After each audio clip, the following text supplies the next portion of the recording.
Les damos la bienvenida a otro estudio exegético de la carta de Pablo a los Romanos, invitándoles a poder tomar sus Nuevos Testamentos en griego para poder seguir con mayor tranquilidad esta serie de estudios. También tener quizá delante de ustedes la Biblia o algunas versiones en español para que puedan seguir la clase con mayor tranquilidad. Vamos a estar estudiando el versículo 8. Pero primero tenemos que leer toda la sección del 8 al 15, porque aquí tenemos una segunda sección en esta carta de Pablo a los romanos. Así que escuchemos lo que el apóstol Pablo dice aquí, Romanos 1, versículo 8.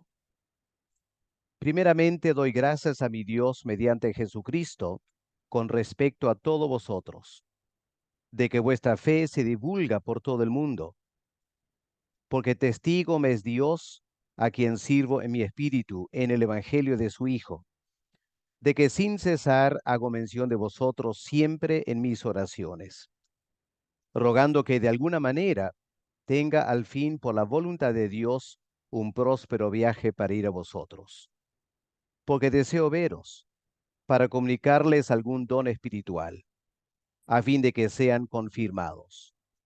Esto es para ser mutuamente confortados por la fe que nos es común a vosotros y a mí.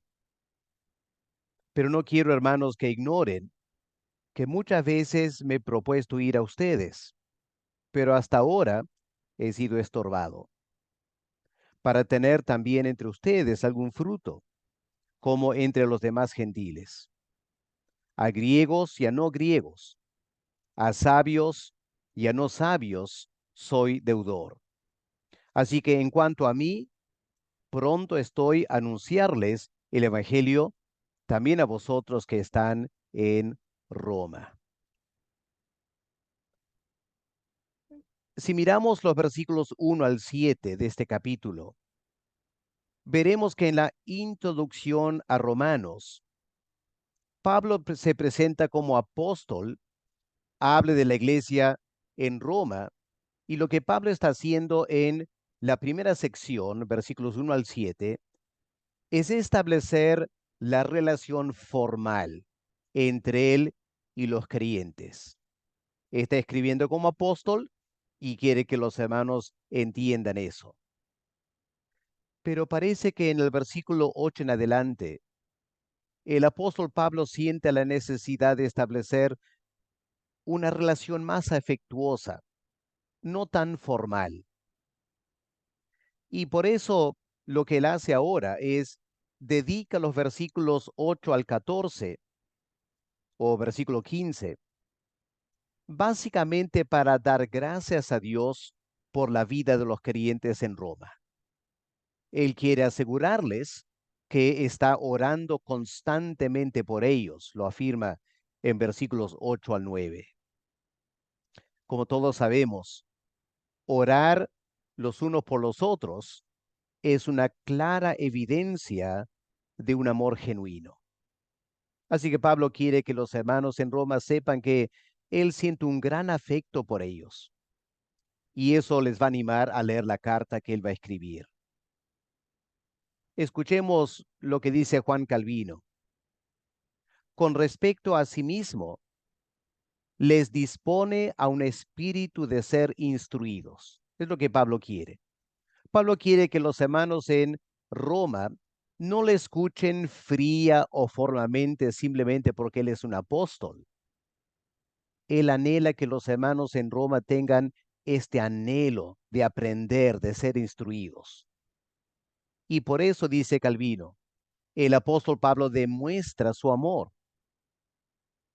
Continúa diciendo, no hay nada más eficaz para ganarse el crédito como un buen consejero que la impresión, no solo la impresión, sino la realidad de que uno está cordialmente interesado en promover nuestro bienestar.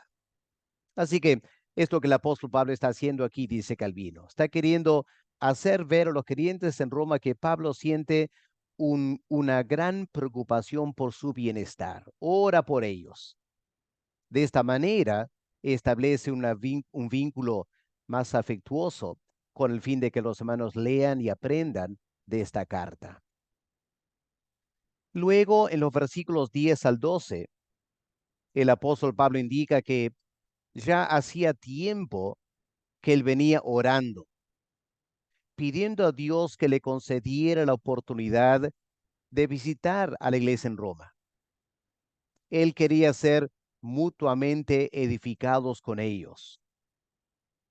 Versículo 3 indica que este deseo del apóstol Pablo había sido truncado varias veces, básicamente por las circunstancias del ministerio. Pablo no hacía planes al azar, pero cuántas veces él había planeado ir a Roma y alguna urgencia ministerial no le daba tranquilidad para efectuar ese deseo. Al fin, el viaje que él se propone hacer y está orando al respecto no era para hacer turismo. Hoy en día hay que reconocer que muchos pastores y misioneros mezclan el ministerio con un poco de turismo, ¿no es cierto? Dice, bueno, es sabio, si voy a tal lugar, ¿por qué no ir a visitar algunos museos? Pablo no tenía ese espíritu en absoluto. No había ningún interés en hacer turismo. Tampoco era simplemente algún deseo o antojo personal. Versículos 14 y 15 indican esta tremenda obligación que Pablo sentía por predicar el Evangelio. Pablo dice, yo soy deudor. Sean a judíos o gentiles, yo tengo esta tremenda obligación de predicar el Evangelio porque Cristo me llamó a hacerlo. Y como Pablo ya había predicado en toda la zona de Asia Menor, Grecia y Macedonia, ahora Pablo mira hacia Roma y piensa por ahí, me falta predicar. Este sentido de obligación que pesaba en la mente y el corazón de Pablo. Pues bien, empecemos a estudiar en detalle el versículo 8. Notemos la primera frase. El texto en griego, en Nestle Aland, dice lo siguiente. Proton men eucharisto to theo mou. Literalmente, primero doy gracias al Dios mío. La Reina Valera traduce, primeramente doy gracias a mi Dios. Ahora estas primeras dos palabras en el texto en griego, proton men, es una frase adverbial. Está describiendo algo acerca del verbo principal. El verbo principal es eucharisto, dar gracias.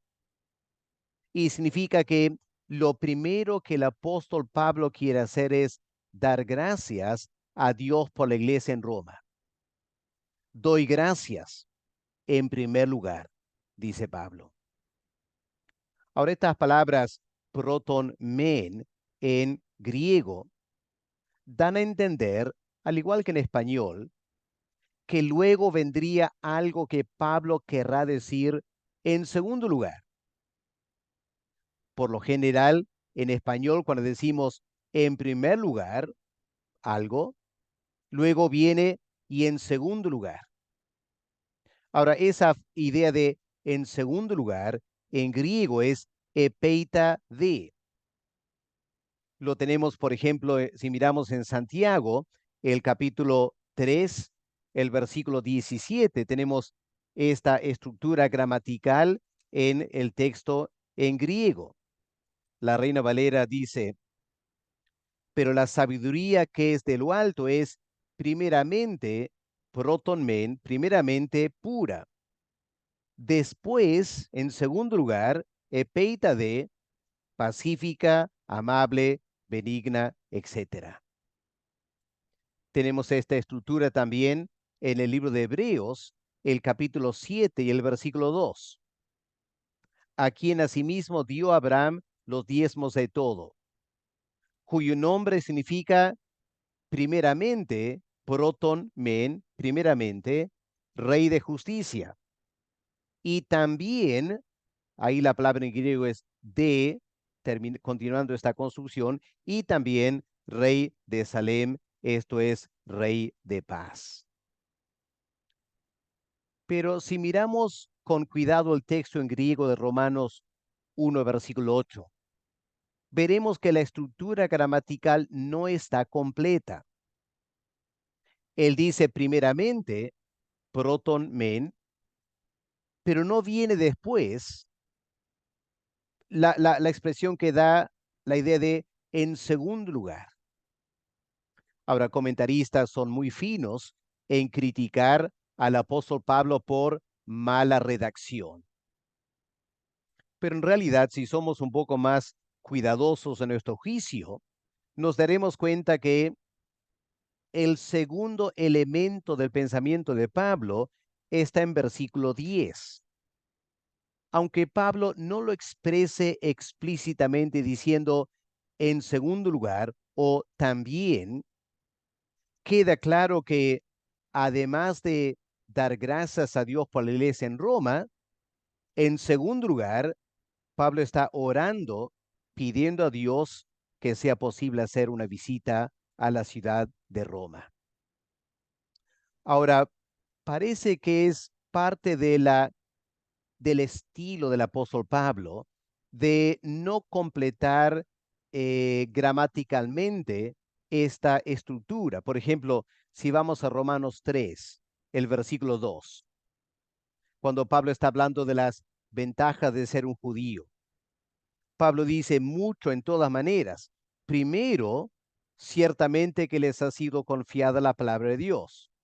Primero, y uno espera que enseguida Pablo va a decir, y en segundo lugar, y mencionar otras ventajas, pero Pablo se distrae por lo que él dice en versículo 2 de la palabra de Dios y no completa la estructura gramatical. Otro ejemplo tenemos en 1 Corintios 11 y el versículo 18, donde Pablo dice, pues en primer lugar, cuando os reunís como iglesia, oigo que hay entre vosotros divisiones. Y habiendo dicho en primer lugar, uno espera que él va a decir ahora, y en segundo lugar, he escuchado otra cosa. Pero Pablo no completa la estructura. Ahora, comentaristas opinan que es parte del estilo literario de Pablo, básicamente porque como judío, él muchas veces se emocionaba al escribir. Sus emociones y pensamientos volaban y no se preocupaba por una exactitud gramatical. Lo que le interesaba al apóstol Pablo no era ser absolutamente exacto o escribir con una elegancia erudita. La pasión de lo que él decía tomaba control y por eso cometía algunos errores o deficiencias gramaticales. Pero en lugar de prestar mucho tiempo al aspecto gramatical, pensemos en el contenido. En primer lugar, dice Pablo, doy gracias a Dios. Ahora, esta actitud de acción de gracias es una característica de las cartas del apóstol Pablo. Pueden mirar, casi todas las cartas de Pablo empiezan con una acción de gracias, o por los creyentes, o una acción de gracia dirigida a Dios mismo. Quizás la excepción notable es la carta a los Gálatas, en la que Pablo, tan preocupado por su condición espiritual, empieza la carta quizá un poco apurado y pasa por alto la acción de gracias. Ahora, cuando miramos las cartas del primer siglo, las cartas en general que se escribían, por lo general, la persona empezaba deseando la buena salud del recipiente, pero muy pocas cartas seculares, digamos, empezaban con acción de gracias. Así que aquí tenemos algo interesante en el apóstol Pablo. Cuando Pablo escribía a alguna iglesia o algún individuo, al apóstol Pablo no le interesaba tanto la condición física, la salud las personas que iban a leer la carta. Lo que Pablo quería era expresar este profundo sentir de agradecimiento que sentía por sus vidas. Y no había nada formal de lo que Pablo escribe. Expresaba esta acción de gracias con total sinceridad. Y la verdad es que cuando leemos estas cartas y la acción de gracias, nos damos cuenta que el apóstol Pablo incluye varios elementos teológicos importantes, que dicho sea de paso confirma la inspiración de las escrituras. Estas no son cartas cualquiera, son cartas de un gran siervo de Dios con el añadido de la inspiración del Espíritu Santo. Por eso, aún la introducción, aún la acción de gracias, vale la pena estudiar en detalle. Escuchemos otra vez Juan Calvino, lo que él comenta. Él dice, debemos acostumbrarnos a este lenguaje de acción de gracias. ¿Por qué? Porque nos hace recordar que todo lo que tenemos, todo lo que somos, viene como bendición de Dios. En segundo lugar, en la medida que nosotros aprendemos a ser agradecidos, incentivamos a otros a hacerlo también.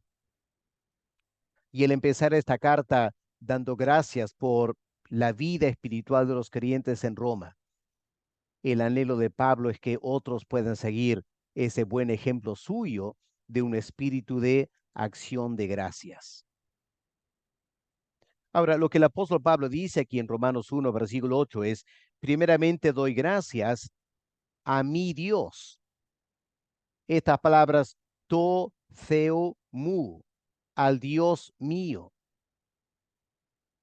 Cuando Pablo dice eso, él está resaltando la relación personal que él tiene con Dios. Pablo no dice, doy gracias a Dios.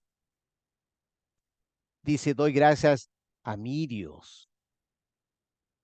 Tenemos que entender que el apóstol Pablo, a través de los años, había desarrollado una relación profunda, intensa con Dios.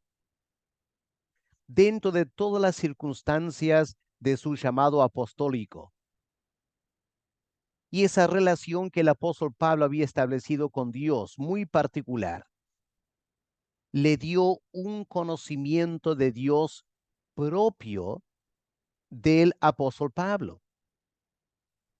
No todos conocían a Dios como Pablo lo conocía. No todos habían experimentado la gracia, el poder, el obrar de Dios en sus vidas como el apóstol Pablo. Y por eso Pablo se atreve a decir, mi Dios. El comentarista Mull lo expresa en términos de una intimidad reverente. Me gusta eso porque da a entender que Pablo en su relación con Dios tenía una relación tan íntima que puede llamar a Dios mi Dios, pero no por ser algo íntimo y particular, había una familiaridad irreverente en Pablo. No, Pablo tenía un gran temor a Dios. Y aunque lo llame mi Dios, habla de una intimidad reverente con el Señor. Ahora, desde el Antiguo Testamento, vemos esta realidad de los patriarcas de Israel. Por eso, Dios mismo se describe como el Dios de Abraham, el Dios de Isaac, el Dios de Jacob. ¿Por qué? Bueno, porque Abraham tenía cierta relación con Dios, producto de la circunstancia de su vida. Isaac también conocía a Dios, pero el conocimiento que Isaac tenía de Dios era diferente al conocimiento de Abraham, porque las circunstancias de la vida fueron muy diferentes. Y Jacob, el tercer patriarca, él también conocía a Dios en forma diferente. Por eso aquí tenemos tres relaciones diferentes. Abraham con Dios, Isaac con Dios, Jacob con Dios. Dios era el Dios de cada uno, pero cada uno hablaría en formas diferentes de Dios por la circunstancia de la vida que habían tenido. Ahora, si meditamos en esta frase, esta palabra, mi Dios, la verdad es que el apóstol Pablo muy pocas veces usaba esa forma de hablar. Tenemos un ejemplo en Filipenses, el capítulo 1 y el versículo 3. Si miramos un momento en nuestras Biblias, Filipenses 1, versículo 3, donde Pablo dice, doy gracias a mi Dios siempre que me acuerdo de vosotros. Así que el contexto es similar a Romanos capítulo 1. Pablo está dando gracias. Y Pablo dice, doy gracias a mi Dios. Y tenemos algo similar en Filemón, el versículo 4. Aparte de estos dos casos, tenemos también esta expresión en Segunda de Corintios, el capítulo 12 y el versículo 21, donde leemos lo siguiente, que cuando vuelva me humille Dios entre vosotros, lo que Pablo no quería, y quizá tenga que llorar por muchos de los que antes han pecado y no se han arrepentido de la inmundicia y fornicación de lascivia que han cometido. Lo siento, hermanos, eso es un pasaje, está en griego, ya, lo siento, está en griego. La Reina Valera traduce que cuando vuelva, me humille Dios entre vosotros, pero el texto en griego dice que cuando vuelva, eh, el Dios mío humille entre vosotros. Y hay que notar el texto en griego. Y en Filipenses 4, el versículo 19, tenemos, mi Dios pues suplirá todo lo que os falta conforme a sus riquezas en gloria, mi Dios. Ahora, en estas pocas oportunidades donde Pablo habla de esta manera, ¿qué es lo que Pablo está dejando notar? Bueno, su gran amor que tiene para con Dios y también la confianza que siente al acercarse a Dios. Para Pablo, Dios no es distante, Dios no es simplemente el gran omnipotente creador, no, hay algo muy personal, es mi Dios. Pero también cuando Pablo dice mi Dios, está dejando notar una deuda que él siente con Dios por reconocer todo lo que Dios ha hecho por él. La tremenda obligación que Pablo siente frente a Dios por ser su Dios, el que lo ha llamado, el que lo ha salvado, el que lo ha protegido, el que lo ha bendecido en muchas maneras. Reconociendo esa gran deuda, Pablo habla de mi Dios. Pero también como observa un comentarista, al hablar de mi Dios, estamos notando la obra profunda de la adopción en la experiencia de Pablo. Pablo a veces en sus cartas habla de esta doctrina de la adopción. Dios el Padre nos ha adoptado. Bueno, para Pablo no era simplemente una doctrina para enseñar y analizar. No, era algo que él había experimentado en carne propia. Sentía tanto la adopción de Dios y la paternidad de Dios que Pablo se atreve a hablar de mi Dios. Y obviamente también apunta a la intimidad de la relación que el creyente tiene con Dios. Personas que no conocen a Dios muy personalmente hablan en forma general de Dios, que creen en Dios, que oran a Dios, pero esas personas no se atreven a decir mi Dios, porque no tienen esa relación íntima con el Señor. Pero el creyente tiene este tremendo privilegio, no solo de conocer a Dios a la distancia, sino de conocer a Dios íntima y personalmente. Y podemos llamarle mi Dios. Es el fruto del nuevo pacto. En el Antiguo Testamento, cuando Dios establece el pacto con Israel, Dios tomó a Israel como su pueblo especial, su especial tesoro. Y en el nuevo pacto, de igual modo, Dios promete, yo seré su Dios de todos aquellos que son parte del nuevo pacto, yo seré su Dios, ellos serán mi pueblo. Y si somos parte del nuevo pacto, entonces pertenecemos a Dios y Dios pertenece a nosotros. En el Antiguo Testamento, David frecuentemente se expresaba de esta manera en los salmos. Por ejemplo, Salmo 18. Miren cómo empieza Salmo 18. ¿Qué dice David? Te amo, oh Jehová, fortaleza mía. No tenés elemento personal. Jehová, roca mía. No solo roca en general, no solo roca para Israel. No, David lo personaliza. Él es mi roca. David lo había experimentado muchas veces en su vida personal. Por eso él puede hablar de esta manera. Él es mi roca. Él es castillo mío. Él es mi libertador. Y David podía dar varios ejemplos de cómo Dios la había liberado. Por eso continúa diciendo, Dios mío, fortaleza mía, en él confiaré, mi escudo, la fuerza de mi salvación, mi alto refugio. Qué hermoso notar esta relación íntima y profunda de David con Dios, fruto de tantos años de andar con él y experimentar Dios cerca de David ayudándole. Por eso en Salmo 23, el salmista dice, Jehová es mi pastor. Espero que nosotros también que estamos escuchando esta clase, podemos dar testimonio, abundante testimonio, de la manera en la cual Dios nos ha ayudado, nos ha acompañado, nos ha salvado, de tal modo que podemos decir, Él es mi Dios.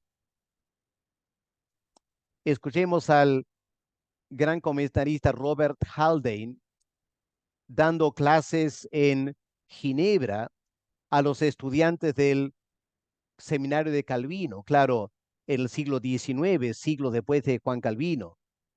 Pero en ese mismo lugar, escuchemos lo que dice Haldane. Todo creyente tiene el privilegio de usar ese lenguaje, mi Dios, y lo hará en la medida en que el amor de Dios sea derramado en su corazón por el Espíritu Santo que le ha sido dado. Esta es la experiencia de todo creyente. Si Dios derrama su espíritu y su amor en nuestros corazones, entonces sentimos que podemos hablar de Dios como Dios mío. Por eso Halden dice, el cristiano puede dirigirse hacia Dios como a su propio Dios. Y añade, y debe hacerlo. Es casi una obligación, debe hacerlo a menudo, incluso en sus declaraciones públicas. Ahora, en el siglo XIX, en Inglaterra y Escocia, había muchos cristianos formales que decían creer en Dios, pero tomaban mal que alguien diga, es mi Dios. Porque como dice Halden, ellos lo consideran como una presunción desagrada al mundo escuchar a creyentes decir mi Dios. Lo toman como si fuese presuntuoso. Pero dice Halden, no es más que una expresión adecuada de nuestra creencia, del testimonio que Dios nos ha dado con respecto a su Hijo y la salvación en Cristo. Miren cómo él termina esta cita. Él dice, evitar tales expresiones como Dios mío en ocasiones apropiadas. No es mostrar humildad, no. es avergonzarnos de la verdad. Así que qué dramático como Halden lo pone, desafiándonos como creyentes. En estos días que la gente habla de Dios como una creencia filosófica, pero no lo conoce personalmente. Cuán importante es que el creyente dé testimonio público, aunque el mundo se moleste.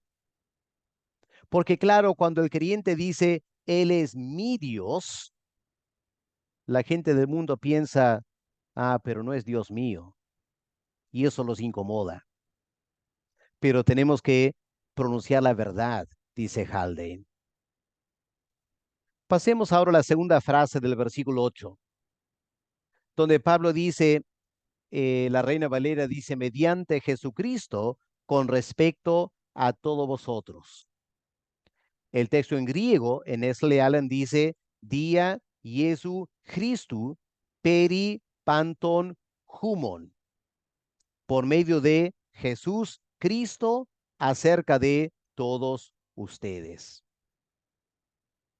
Ahora, esta expresión mediante Jesucristo, la preposición en griego dia Jesucristo, ¿qué nos enseña?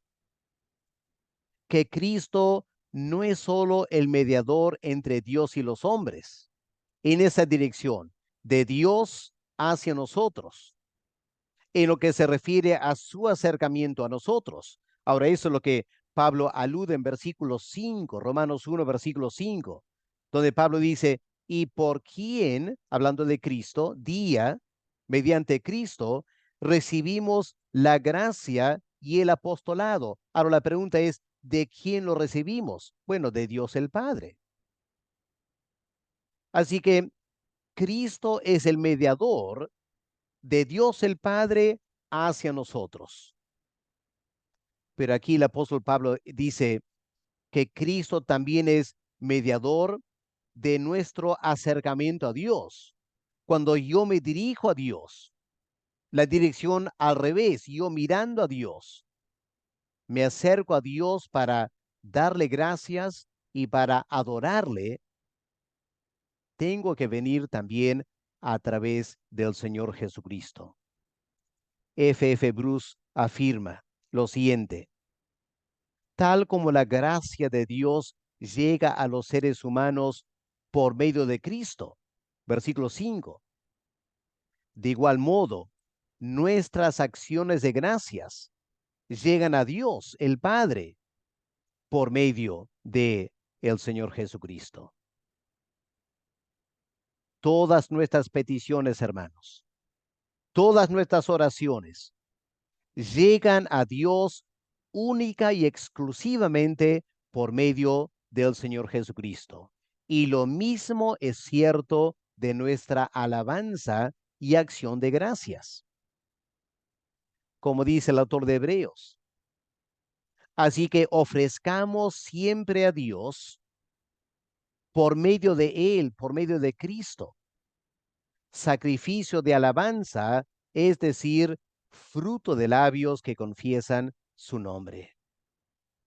Y aquí, hermanos, es muy interesante notar que a pesar de la intimidad que Pablo sentía con Dios, que lo llevó a describir a Dios como mi Dios, Pablo tuvo mucho cuidado de no ser confianzudo con Dios. Aún él, siendo apóstol, siendo siervo de Dios, aún Pablo solo podía acercarse a darle gracias a Dios por medio de la persona del Señor Jesús. Qué hermoso encontrar en Pablo este equilibrio entre gran confianza, Él es mi Dios, y al mismo tiempo reverencia. Aunque sea mi Dios, no puedo entrar en su presencia sino más, ni para darle gracias. Tengo que venir mediante el Señor Jesucristo.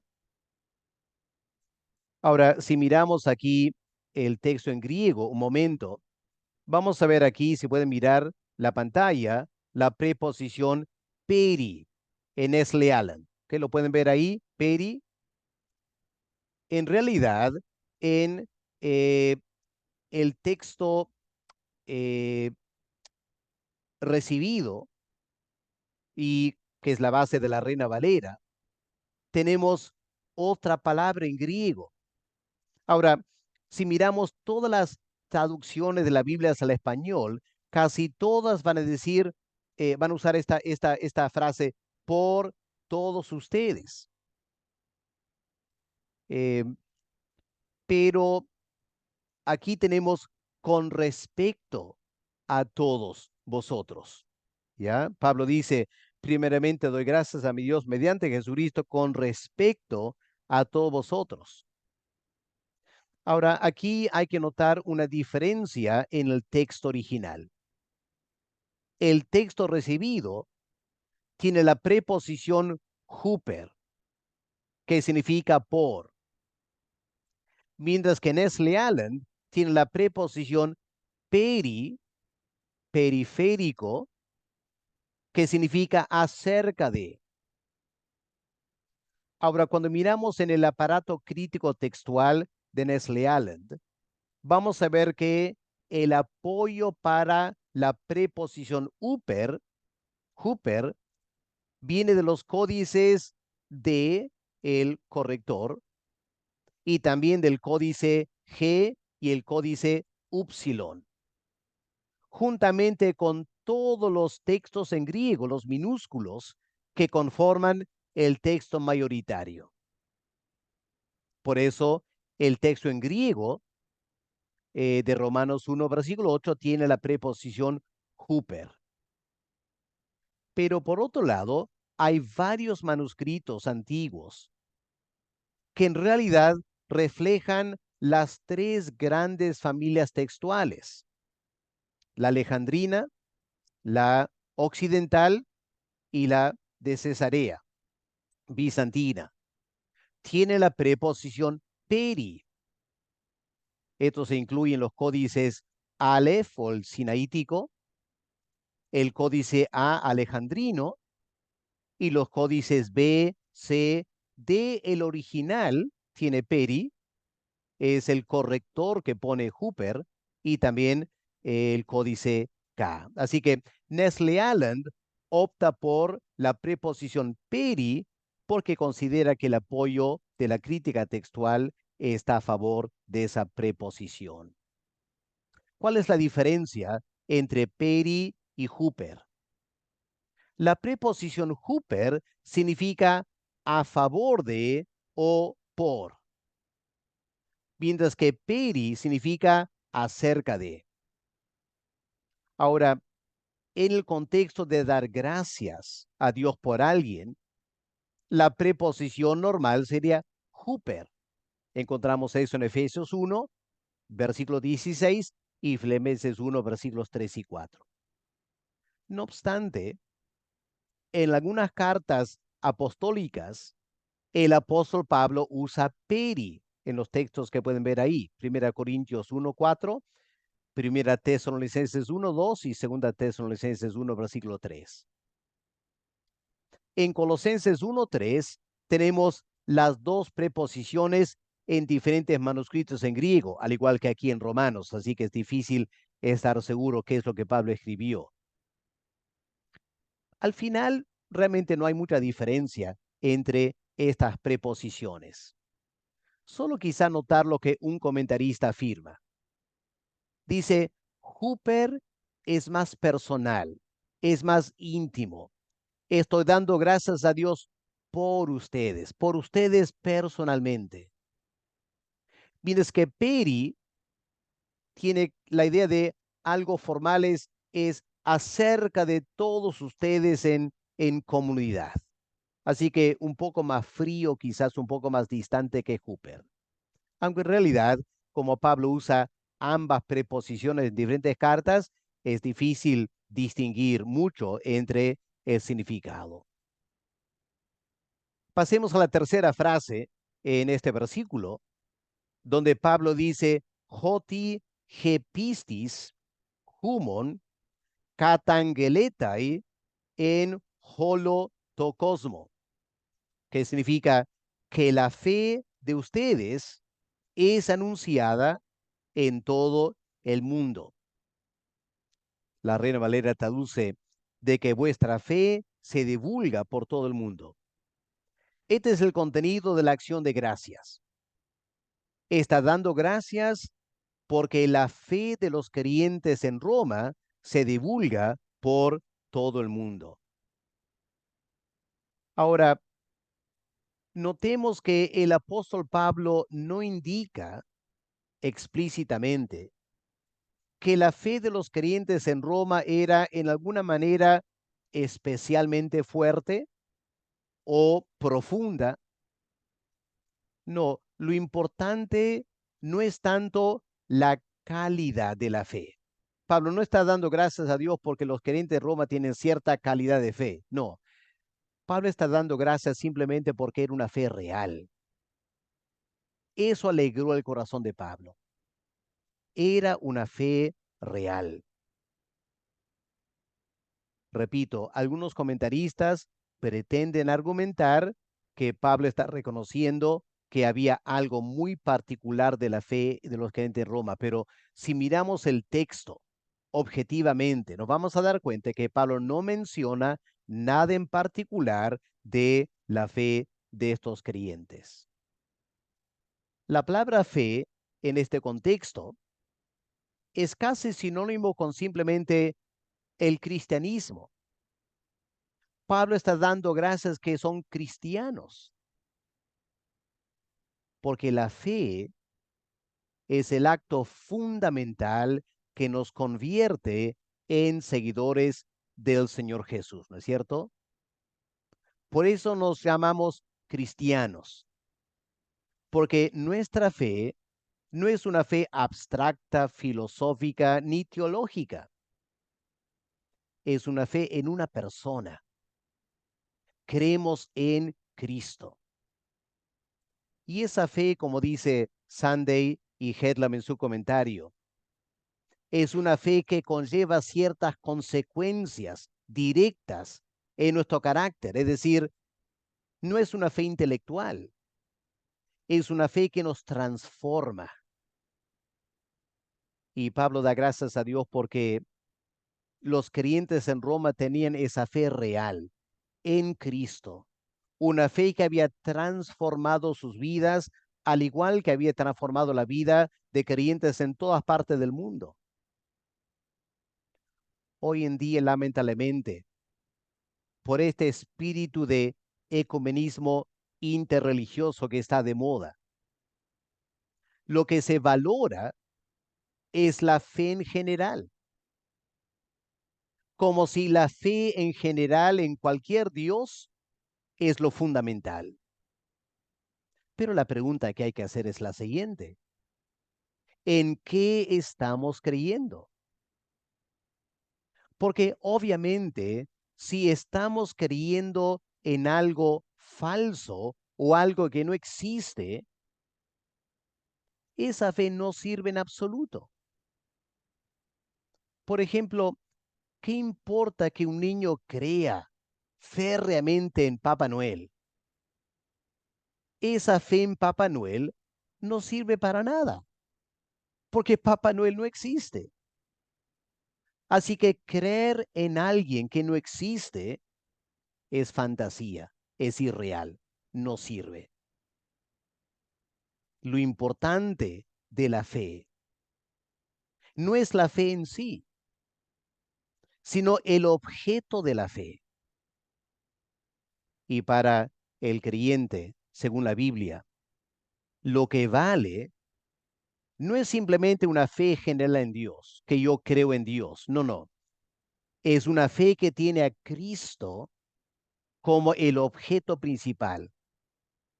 Y hermanos, esto es cierto desde el Antiguo Testamento, aunque no siempre se hace explícito, pero lo tenemos que entender en esa manera.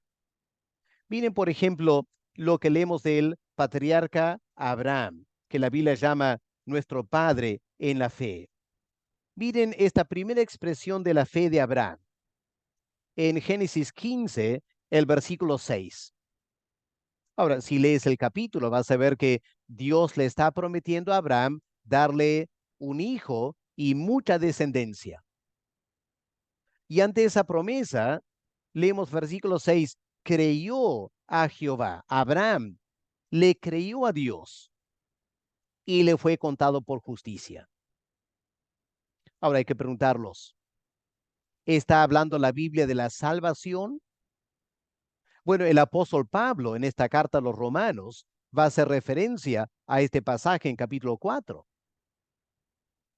Lo que hay que notar aquí es que la fe de Abraham está en la promesa de Dios. Pero esa promesa de Dios de darle mucha descendencia está íntimamente relacionada con Cristo. Porque la promesa original en Génesis 12, Abraham fue, Abraham, te voy a dar a ti simiente y a través de tu simiente serán benditas todas las naciones de la tierra. Y ahí está hablando de el Señor Jesús que vendría de Abraham. Así que aquí en capítulo 15, aunque la persona de Cristo no es mencionada explícitamente, no leemos que Abraham creyó en Cristo, pero lo que hay que entender es que Abraham creyó en una promesa de Dios que se cumple en Cristo. La promesa se cumplió en Cristo y por lo tanto esa fe en una promesa que se cumple en Cristo justifica a Abraham, al igual que nuestra fe en Cristo nos justifica a nosotros. Pero volviendo a Romanos 1, el versículo 8, cuando Pablo dice aquí, doy gracias a mi Dios con respecto a todos vosotros, de que vuestra fe se divulga en todo el mundo. El apóstol Pablo eh, está alegrándose, está dando expresión a esta alegría, no simplemente por la fe de los creyentes en Roma, ni siquiera en un sentido por el objeto de la fe en Cristo. Lo que Pablo dice es que lo que le alegra es la manera en la cual el testimonio de su fe se va divulgando en todo el mundo. Y leemos algo parecido en Primera Tesalonicenses 1, versículo 8, donde la fe de los creyentes en Tesalónica se había esparcido por toda Macedonia. Y en Colosenses 1, versículo 6, también Pablo habla de la fe que se extiende por todo el mundo. Ahora, recordemos, hermanos, esta carta a los romanos, ¿de dónde fue escrita? ¿Dónde estaba Pablo cuando escribió esta carta? Si miramos el capítulo 16, vamos a ver que Pablo escribe esta carta de Corinto, de un puerto en Corinto. Ahora, Corinto era un gran centro de movimiento comercial, íntimamente vinculado con Roma, la capital del imperio. Y Pablo, estando en Corinto, recibe informe barco tras barco que llega de Roma y Pablo habla con las personas, le empiezan a comentar, Pablo, he escuchado de la iglesia en Roma. Pablo, la iglesia en Roma está creciendo. Pablo, la iglesia en Roma está testificando. Pablo, toda la gente sabe de Cristo en Roma. Eso alegró el corazón de Pablo. Qué bueno saber que la iglesia en Roma generaba tantos comentarios. Escuchemos lo que dice Roy Davey en su comentario de Romanos basado en las prédicas de Martyn Lloyd-Jones. Dice, el cristianismo del Nuevo Testamento era robusto y dinámico. Tenía poder y relevancia en el entorno mundial. Y como pregunta Martyn Lloyd-Jones, ¿nuestra iglesia tiene ese vigor? La gente que vive cerca de nuestra congregación, ¿andan hablando de la iglesia y los creyentes? ¿Tenemos un testimonio robusto, dinámico, en nuestro vecindario? ¿Nuestra iglesia a la que pertenecemos tiene relevancia en el barrio? Hay que reconocer que muchas iglesias parecen ser totalmente irrelevantes. Tan pobre es nuestra fe y nuestra experiencia de Dios, que la gente pasa por la iglesia y ni cuenta se da que es una iglesia. Con razón Pablo se alegraba de la iglesia en Roma, que era muy diferente. Lejos de Roma, cruzando los mares, llegaba este reporte de la fe de los creyentes en Roma. Se divulgaba por todo el mundo y eso alegraba el corazón del apóstol Pablo. Obviamente, habrían algunos inconversos que comentarían de la iglesia en Roma. Probablemente lo harían en forma despectiva, peyorativa, como burlándose. Pero la mayor parte de este testimonio positivo quizá fue dado por creyentes, porque al fin y al cabo, solo creyentes están en la condición de valorar bien la fe de otros creyentes. Así que Pablo seguramente había escuchado de muchos creyentes que llegaban a Corinto, sean soldados, comerciantes, marineros, y esos creyentes llegaban con esta noticia: Pablo, he estado en Roma, he conocido la iglesia, qué tremendo testimonio tiene esa iglesia. Y ese reporte de parte de creyentes alegraban el corazón del apóstol Pablo. Ahora noten, el apóstol Pablo no felicita a la iglesia. Pablo no dice: hermanos, yo doy gracias a ustedes por su tremenda fe. No, lo que el apóstol Pablo dice es: doy gracias a mi Dios por su fe. ¿Qué da a entender eso? Que la fe de estos creyentes en Roma, la manera que se extendía por todo el mundo, era gracias a la obra de Dios. Dios les había dado fe. Dios les había dado una fe robusta. Y por eso Pablo da gracias a Dios. No felicita a los hermanos en Roma. Y Pablo se sentía tan agradecido por la gracia de Dios que venía obrando en esos creyentes en Roma. Y por eso Pablo los tenía constantemente en sus oraciones, en su mente y en su corazón. Ahora, ¿cómo tomamos esta frase en todo el mundo? Algunos alegan que Pablo aquí está haciendo uso de hipérbole, está exagerando. Pero la verdad es que Roma era la capital del imperio. Y por lo tanto, las noticias de la fe de los creyentes en Roma era natural que por donde quiera que iban soldados, comerciantes, marineros del centro del imperio, a todos los rincones del imperio, llevarían el reporte de la iglesia. Así que quizá no es tanto hipérbole, sino es una realidad. ¿Qué impacto tenía esta iglesia a través de todo el imperio romano? Precisamente porque eran creyentes firmes ahí en Dios en Roma, y Dios fue glorificado a través de ellos. Terminemos escuchando estas palabras de Karl Barth, un teólogo neortodoxo.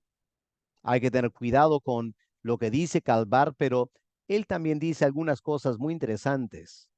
Escuchemos lo que él dice aquí comentando sobre Romanos 1:8. Pablo no da gracias a Dios por la piedad de los cristianos en Roma, no, ni por alguna otra ventaja humana observable que los creyentes podían poseer. Pablo simplemente da gracias por el hecho de que había cristianos en Roma. Los dones especiales o los hechos notables de esa iglesia son menos importantes que el hecho de que se había plantado la bandera de Cristo en Roma, que se anunciaba en Roma el Evangelio, que había mucha gente en Roma que recibía el nombre del Señor como su Salvador, y que en Roma se estaba esperando y se estaba proclamando el reino de Dios. Eso alegraba el corazón de Pablo. Y consciente de que Dios había hecho la obra, el apóstol Pablo se dedica a dar gracias a Dios, obviamente animando tremendamente a los creyentes en Roma al entender la gran alegría que le causaba a Pablo el testimonio de su fe. Y obviamente al escuchar estas palabras, esos creyentes de Roma ya se van disponiendo favorablemente para escuchar lo que Pablo tiene que decir. No es simplemente algún apóstol que tiene alguna autoridad apostólica.